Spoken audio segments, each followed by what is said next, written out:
Hi అండి, welcome back to our channel అమ్మ చేతి ప్రేమ. అస్సలు డీప్ ఫ్రై లేకుండా చాలా అంటే చాలా టేస్టీగా క్రిస్పీగా తినే కొద్దీ ఇంకా తినాలనిపించే ఈ స్నాక్ ఐటమ్ అయితే మీతో షేర్ చేస్తున్నాను. ఇది చేసుకోవడం కూడా చాలా ఈజీ అండి. ఇది డీప్ ఫ్రై లేదు కాబట్టి పిల్లల నుంచి పెద్దవాళ్ళ వరకు చాలా అంటే చాలా ఎంజాయ్ చేస్తూ ఎన్నైనా తినేయచ్చు. మరి ఇంకా లేట్ చేయకుండా వీడియోలోకి వెళ్ళిపోదాం.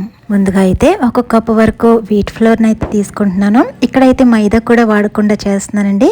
ఇలా వీట్ ఫ్లోర్ 1 కప్పు వేసుకున్నాక దీనిలోకి 1/2 కప్పు వరకు బొంబాయి రవ్వ వేసుకోవాలి. ఇప్పుడు దీనిలోకి 1/2 స్పూన్ వరకు వాము, అలాగే 1/2 స్పూన్ వరకు సాల్ట్ కూడా వేసుకుని ఒకసారి అంతా బాగా మిక్స్ చేసుకోవాలి. ఇలా బాగా మిక్స్ చేసుకున్న తర్వాత ఇప్పుడు దీనిలోకి 1 టేబుల్ స్పూన్ వరకు నెయ్యి వేసుకోవాలి. నెయ్యి ప్లేస్ లో ఆయిల్ అయినా వేసుకోవచ్చండి. కొంచెం గోరువెచ్చగా చేసి ఆయిల్ ని కూడా వేసుకోవచ్చు. ఇలా చేసుకోవడం వల్ల పైన క్రిస్పీగా ఉండడంతో పాటు కొంచెం మనం తినేటప్పుడు కమ్మగా కూడా ఉంటుంది. ఇప్పుడైతే వాటర్ని చూసుకుంటూ మనం చపాతీ పిండి ఎలా అయితే కలుపుకుంటామో అలా కలుపుకోవాలి. కొంచెం గట్టిగానే కలుపుకోండి, మరి లూజ్గా కాకుండా. చూడండి, పిండి ముద్ద అయితే ఈ విధంగా ఉండాలి. ఇప్పుడు దీన్ని క్లోజ్ చేసి కొంతసేపు నానబెట్టుకుందాం. ఇది నానేలోపు మిగతా ప్రాసెస్ చూద్దాము.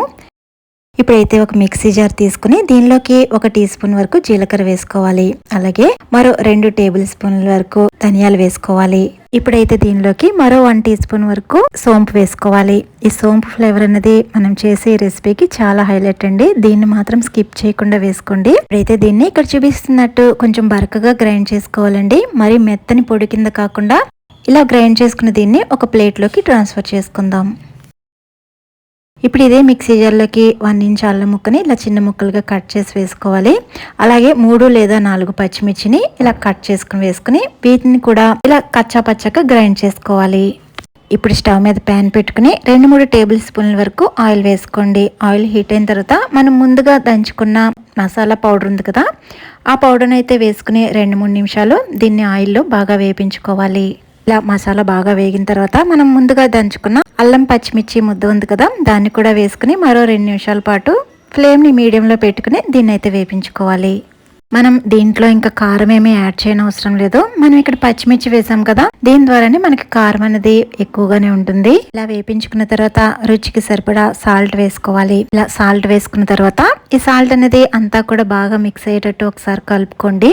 ఇప్పుడు ముందుగానే నేను 3 బంగాళదుంపల్ని ఉడికించి ఇలా పీల్ చేసుకుని రెడీగా ఉంచుకున్నాను. వీటిని అయితే దీంట్లో వేసి ఈ మసాలా అంతా కూడా బంగాళదుంపలకి బాగా పట్టేటట్లు కలుపుకోవాలి. మీరు కావాలనుకుంటే దీనిలోకి ఫ్రోజన్ బఠానీ వేసుకోవచ్చు, లేదా స్వీట్ కార్న్ని ఉడికించి కూడా వేసుకోవచ్చు. అవన్నీ కూడా మన ఇష్టం అండి, మన చాయిస్ని బట్టి యాడ్ చేసుకోవచ్చు. చూడండి, ఇలా బాగా అంతా మిక్స్ చేసుకుని 2-3 నిమిషాలు దీన్ని మగ్గనిచ్చాక ఇప్పుడు చివరిగా కసూరి మేతి 1 టీ స్పూన్ వరకు వేసి ఒకసారి కలిపి దీన్ని అయితే ఇప్పుడు స్టవ్ నుంచి తీసేసి పూర్తిగా చల్లారనివ్వాలి. చూడండి, నేను ఇక్కడ ఇది పూర్తిగా చల్లారిన తర్వాత నేను ఇక్కడ చూపిస్తున్నాను. ఇలా చల్లారిన తర్వాత ఇక్కడ చూపిస్తున్నట్టు చిన్న చిన్న బాల్స్ కింద రెడీ చేసుకోవాలి.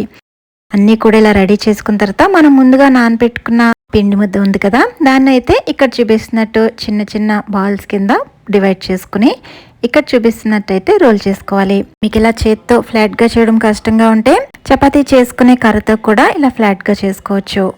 ఇప్పుడు దీనిలోకి మనం ముందుగా ప్రిపేర్ చేసుకున్న స్టఫింగ్ ఉంది కదా, ఆ బాల్ని అయితే దీంట్లో పెట్టి ఎక్కడా కూడా ఈ స్టఫింగ్ బయటికి రాకుండా ఈ విధంగా అయితే క్లోజ్ చేసుకోవాలి. చూస్తున్నారు కదా, ఇదే మాదిరిగా మొత్తం అన్నిటితో కూడా ఈ విధంగానే రోల్ చేసుకున్న తర్వాత నేనైతే ఇక్కడ చూపిస్తున్నాను. ఇప్పుడైతే వీటిని ఫ్రై చేయడం కోసం నేను ఇక్కడ ఈ ప్యాన్ తీసుకున్నాను. ఇందులోకి 2-3 చుక్కల వరకు ఆయిల్ని అన్నిటిలో కూడా వేసుకుని ఈ విధంగా స్ప్రెడ్ చేసుకుని మనం చేసుకున్న ఈ బాల్స్ని అయితే ఈ విధంగా వేసుకోవాలి.